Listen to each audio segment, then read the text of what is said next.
রওনা করে দিল কিন্তু সুকান্ত মজুমদারকে নিয়ে তার অ্যাম্বুলেন্স। এবং এই মুহূর্তে আমরা দেখতে পাচ্ছি যে বসিরহাট জেলা হাসপাতাল থেকে তার যে কনভয়, সেই কনভয় কিন্তু এই মুহূর্তে বসিরহাট জেলা হাসপাতাল থেকে বেরিয়ে বদরতলা হয়ে আশ্রমপাড়ার উপর দিয়ে সোজা এটি কিন্তু চলে যাবে বসিরহাট ত্রিমোহনী এবং সেখান থেকে মালঞ্চ রোড দিয়ে এই কনভয় যাওয়ার এখনো পর্যন্ত প্রাথমিক ঠিক রয়েছে, যেটা আমরা পুলিশ সূত্র জানতে পারছি।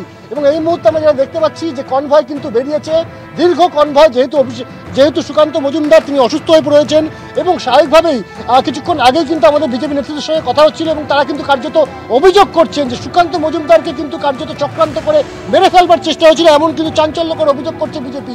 এবং এই মুহূর্তে আমরা দেখতে পাচ্ছি যে অ্যাম্বুলেন্সের ব্যবস্থা করা হয়েছে, সেই অ্যাম্বুলেন্স ছাড়াও জেলা প্রশাসনের তরফে কিন্তু আরও একটি অ্যাম্বুলেন্স সেটি ব্যবস্থা করা হয়েছে এবং সেই অ্যাম্বুলেন্স কিন্তু পিছন আসছে। স্বাভাবিকভাবে সেই অ্যাম্বুলেন্স কিন্তু স্টেপনি হিসেবে রাখা হচ্ছে, যাতে কোনো ধরনের কোনো প্রয়োজন পড়লে সেই অ্যাম্বুলেন্সে সুকান্ত মজুমদারকে কলকাতায় নিয়ে যাওয়া যায়। এবং এই মুহূর্তে যেটা আমরা জানি যে বিজেপির তরফে যেটা বলা হচ্ছে যে এখান থেকে কিন্তু তারা সোজা বাইপাসের ধারে এক বেসরকারি হাসপাতাল সেখানে নিয়ে যাবেন এবং সেখানেই কিন্তু যাবতীয় চিকিৎসা হবে সুকান্ত মজুমদারের। এবং এই মুহূর্তে আমরা সোজা বেরিয়ে পড়েছি বসিরহাটের রাস্তা দিয়ে, তারা কিন্তু সোজা যাবেন টাকি রোড ধরে এবং তারপর মালঞ্চ রোড হয়ে তারা কিন্তু বাসন্তী হাই রোড গিয়ে উঠবেন, সেখান থেকে তারা বাইপাস হয়ে পৌঁছবেন এই বেসরকারি হাসপাতালে। এবং এই মুহূর্তে তার শারীরিক অবস্থা আগের থেকে কিছু স্থিতিশীল, প্রায় 1 ঘন্টারও বেশি সময় সংজ্ঞাহীন অবস্থায় ছিলেন সুকান্ত মজুমদার। এবং এই মুহূর্তে তাকে নিয়ে তার কনভয় সেটা কিন্তু বসিরহাট থেকে কলকাতার দিকে রওনা দিয়েছে এবং সেই অ্যাম্বুলেন্সে কিন্তু তিনি রয়েছেন। আমরা দেখেছি যে বিজেপির তরফে কিন্তু অভিযোগ করা হচ্ছে যে এখানেও যে ট্রিটমেন্টের ব্যবস্থা রয়েছে তা কিন্তু তার পর্যাপ্ত নয় এবং সে কারণে তারা সিদ্ধান্ত নিয়েছেন যে রাজ্য সভাপতিকে কলকাতায় নিয়ে গিয়ে সেখানে বেটার ট্রিটমেন্ট দেওয়া হবে। এবং এই মুহূর্তে আমরা দেখতে পাচ্ছি যে একেবারে অ্যাম্বুলেন্সে করে সুকান্ত মজুমদার এবং তার পিছন যে সমস্ত নেতৃত্ব রয়েছে বিজেপির নেতৃত্ব, সেই নেতৃত্ব তারা কিন্তু কলকাতার দিকে রওনা দিয়েছেন। এবং শুধু তাই নয়, সন্দেশখালীতে যে অভিযান বা সন্দেশখালী যাওয়ার যে পরিকল্পনা ছিল বিজেপির, তা আপাতত স্থগিত থাকছে। আগামী দিনে হয়তো সেই পরিকল্পনা তারা ভেবে নিতে পারেন এমন তারা বলছেন। কিন্তু এই মুহূর্তে আমরা দেখতে পাচ্ছি যে একেবারে নৈহাটির উপর দিয়ে আশ্রমপাড়া হয়ে এই কনভয় এগিয়ে চলেছে কলকাতার অভিমুখে এবং আর কিছুক্ষণের মধ্যেই এই কনভয় কিন্তু পৌঁছবে মালঞ্চ রোড এবং সেখান থেকে মালঞ্চ হয়ে বাসন্তী রোড হয়ে পৌঁছে যাবে কলকাতা। এবং সেখানেই কিন্তু এই যে কনভয়, সেই কনভয় কিন্তু পৌঁছবে বেসরকারি হাসপাতালে এবং সেই হাসপাতালে কিন্তু চিকিৎসা শুরু হবে সুকান্ত মজুমদারের।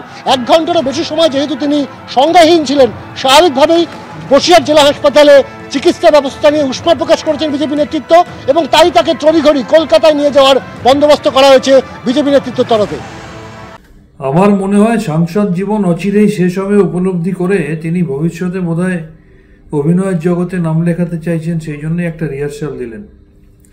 যেভাবে আমরা দেখলাম একদিকে বাম অধ্যুষিত সন্দেশখালীতে বিজেপির মদতে বামফ্রন্টের লোকেদের নিয়ে স্থানীয় মানুষকে এবং বাইরে থেকে লোক নিয়ে গিয়ে একটা মিথ্যা ন্যারেটিভ তৈরি করা হলো, যেভাবে আমরা দেখলাম কেন্দ্রীয় মন্ত্রীও সেখানে ধর্মীয় কার্ড খেলার চেষ্টা করলেন, এবং গতকাল যেভাবে সুকান্ত মজুমদার গুন্ডাদের মতো হেলমেট ছাড়া বাইক নিয়ে মস্তানদের নিয়ে দাপাদাপি করলেন এবং পুলিশের গাড়ির ওপরে ঢিল ছুড়লেন, পুলিশকে মারধর করলেন। তারপর আজকে আবার আমরা দেখলাম রামচন্দ্রকে রাস্তায় নামিয়ে তারা রাজনীতি করেন, দেশের মানুষ জানে। আজকে মা সরস্বতী পুজোর দিন মা সরস্বতীকে রাস্তায় নিয়েও তারা রাজনীতি করতে পিছপা হলেন না। তারপরে যত টিভি চ্যানেলে আমরা দেখেছি, কোথাও আমরা দেখিনি সুকান্ত মজুমদারকে কেউ ধাক্কা মারছে বা কেউ মারধর করেছে। হঠাৎ তিনি অভিনয় করতে শুরু করলেন, তার অভিনয় জগতের আগামী দিনে তিনি অংশগ্রহণ করবেন বলেই মনে হচ্ছে। সেই জগতে তার সাফল্য আমি অগ্রিম কামনা করছি।